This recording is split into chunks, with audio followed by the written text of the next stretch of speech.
پیسہ خرچ کرنا پڑتا ہے بنگلہ دیش پہ، وہ اتنا پیچھے ہے، وہاں سائیکلون آ جاتا ہے، وہاں مشکلات آ جاتی ہے اور ہمیں سبسیڈائز کرنا پڑتا ہے۔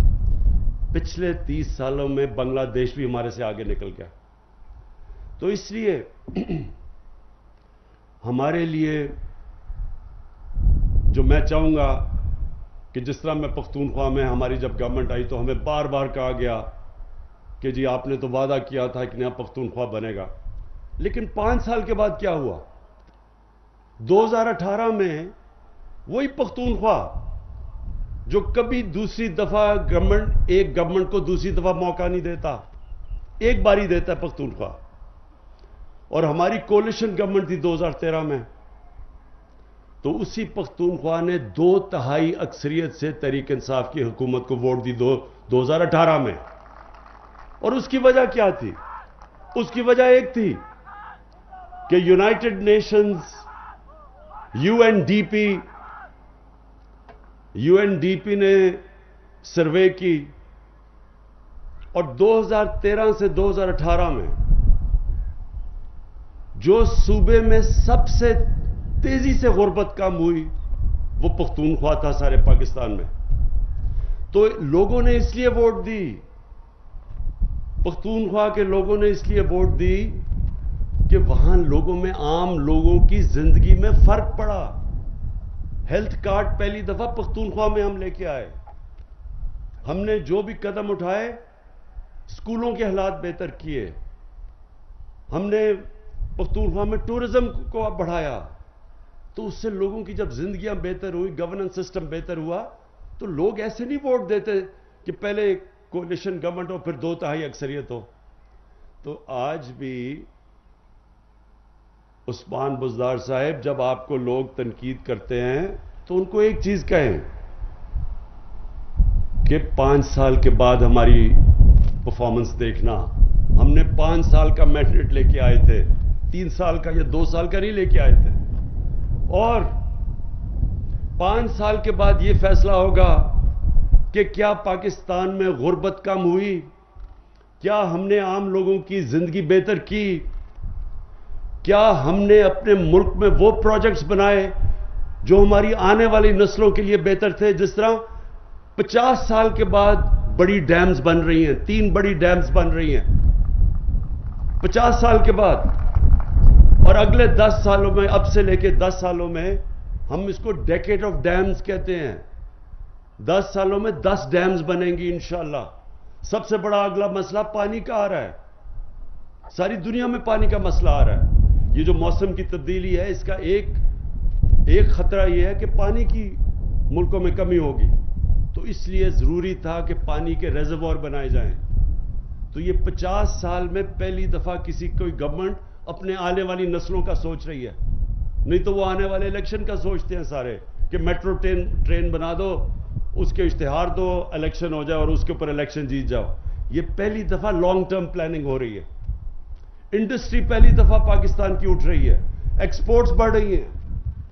ایکسپورٹ سے ہی اصل دولت بنتی ہے پاکستان، کسی بھی ملک میں جب آپ کی ایکسپورٹس بڑھتی ہیں، ملک میں پیسہ آتا ہے تو ملک کی دولت میں اضافہ ہوتا ہے۔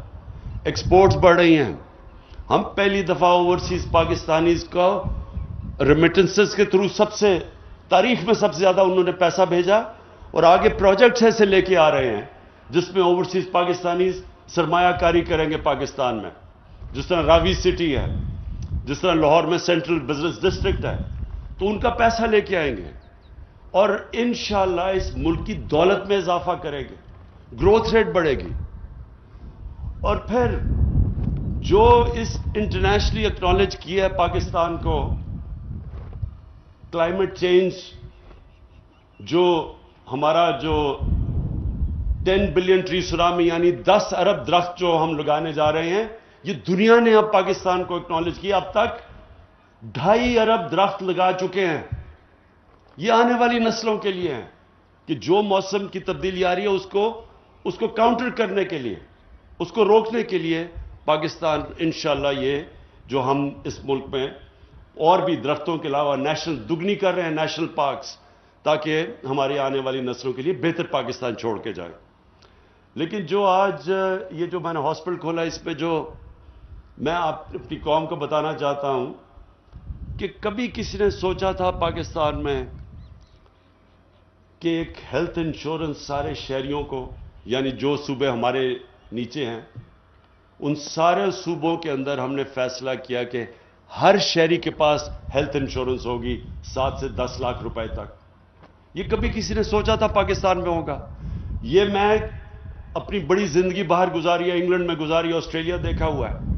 ادھر بھی ہر شہری کو یہ سہولت نہیں ملتی. آپ کو پیسے دے کے، پریمیم دے کے انشورنس لینی پڑتی ہے ہیلتھ کی. یہاں مفت مل رہی ہے سارے شہریوں کو، سارے خاندانوں کو. اور پنجاب صرف 3 سالوں میں 330 ارب روپیہ خرچ کر رہا ہے ہر شہری کو ہیلتھ انشورنس دینے کے لیے. اس کا مطلب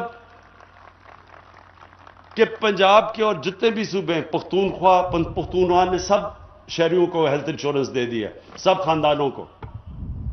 پنجاب میں انشاءاللہ مارچ تک سب خاندانوں کے پاس ہیلتھ انشورنس آ جائے گی. ہیلتھ انشورنس کا مطلب یہ، اور میں آپ سب کو بتا دوں کیونکہ شوکت خانم کینسر ہاسپٹل صرف بنایا اس لیے تھا کہ جب میں نے دیکھا کہ میری والدہ، ہم پیسے بھی تھے ہمارے پاس، کتنا مہنگا کینسر کا علاج تھا، تو میں نے سوچا کہ غریب خاندان تو کبھی وہاں کینسر ہو جائے وہ تو کبھی بھی اپنا علاج نہیں کروا سکتے کینسر کا. اس لیے شوکت خانم بنایا تھا. اور شوکت خانم جب میں بنا رہا تھا تو میں نے تب سوچا تھا کہ اس ملک میں عام آدمی کے لیے سب سے بڑی سہولت ہوگی ہیلتھ کارڈ. کیونکہ ایک خاندان میں کبھی بھی بیماری ہو جائے اور جب ان کے پاس پیسہ نہ ہو اس بیماری کا علاج کروانے کے لیے، یہ سب سے زیادہ تکلیف ایک خاندان اس سے گزرتا ہے. جو بھی اس سے گزرے ہوئے ہیں، کینسر کا تو بہت مہنگا علاج ہے، لیکن ہارٹ ہے اور کتنی بیماریاں ہیں. تو جب ایک خاندان یہ دیکھے کہ جی آج چلے مہنگائی ہے، آج ہمارے پاس تو کدھر سے ہم پیسہ لگائیں گے 5 لاکھ 10 لاکھ روپے کسی کی بیماری کے اوپر خرچ کرنے کے لیے. تو یہ ساری ریسرچ یہ کہتی ہے کہ جو خاندان غربت کی لکیر کے اوپر بھی ہوتے ہیں، ایک بیماری ایسی آتی ہے کہ وہ خاندان غربت کی لکیر کے نیچے چلا جاتا ہے. اس لیے یہ ہیلتھ کارڈ بہت ضروری ہے. اور انشاءاللہ مارچ تک سارے پنجاب کے اندر ہر پنجاب کے خاندان کے پاس ایک ہیلتھ کارڈ ہوگا جس میں 7 لاکھ سے 10 لاکھ روپے تک کسی بھی ہسپتال میں، صرف سرکاری نہیں، پرائیویٹ ہسپتال میں بھی اپنا علاج کروا سکیں گے وہ. میں اچھا، یہ اس کا ایک اور بھی میں آپ کو بات بتا دوں کہ یہ ہیلتھ کارڈ صرف نہیں ہے، یہ ایک ہیلتھ سسٹم ہے. اب اس سے کیا ہوگا؟ اب ہم ابھی دیکھتے ہیں کہ ہمارے جو سرکاری ہسپتال ہیں، جو ڈسٹرکٹس میں ہیں، جو ضلعوں میں ہیں، ادھر ڈاکٹر ہی نہیں جاتے. شہروں کے اندر سارے ڈاکٹر کہتے ہیں کہ ہماری پوسٹنگ کر دو، لیکن دیہات میں نہیں جاتے. اب ہیلتھ کارڈ سے کیا ہوگا کہ پرائیویٹ سیکٹر سے لوگ جا کے ہاسپٹل بنائیں گے دیہاتوں کے اندر، کیونکہ اب تو ہر خاندان کے پاس ہیلتھ کارڈ ہوگا.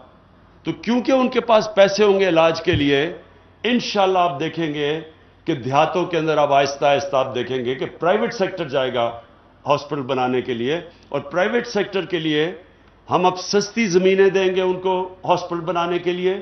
جو بھی چیز پاکستان میں نہیں بنتی ہاسپٹل اکوپمنٹ، باہر سے ڈیوٹی فری ہم ان کو کہیں گے، ہم نے فیصلہ کیا کہ ڈیوٹی فری وہ منگا سکتے ہیں تاکہ ان کے لیے آسانی ہو ہاسپٹلز بنانے کے لیے. اور پھر سہولت سارے پاکستان میں دیہاتی علاقوں میں بھی عام آدمی کے پاس ہو کہ وہ جا کے اپنا علاج کروا سکے. اب میں آخری میں 2 باتیں کرنا چاہتا ہوں. مہنگائی، ساری دنیا میں مسئلہ پڑا ہوا ہے اس وقت مہنگائی کا. مہنگائی کیوں آئی؟ کرونا کے بعد ساری دنیا، آپ کو پتا ہے 100 سال میں اتنا بڑا دنیا میں بحران نہیں آیا جو کرونا لے کے آیا ہے. اب اس سے کیا ہوا ہے کہ سپلائی شارٹیجز ہو گئی. سپلائی شارٹیجز کا مطلب کہ دنیا میں جو ٹریڈ تھی وہ متاثر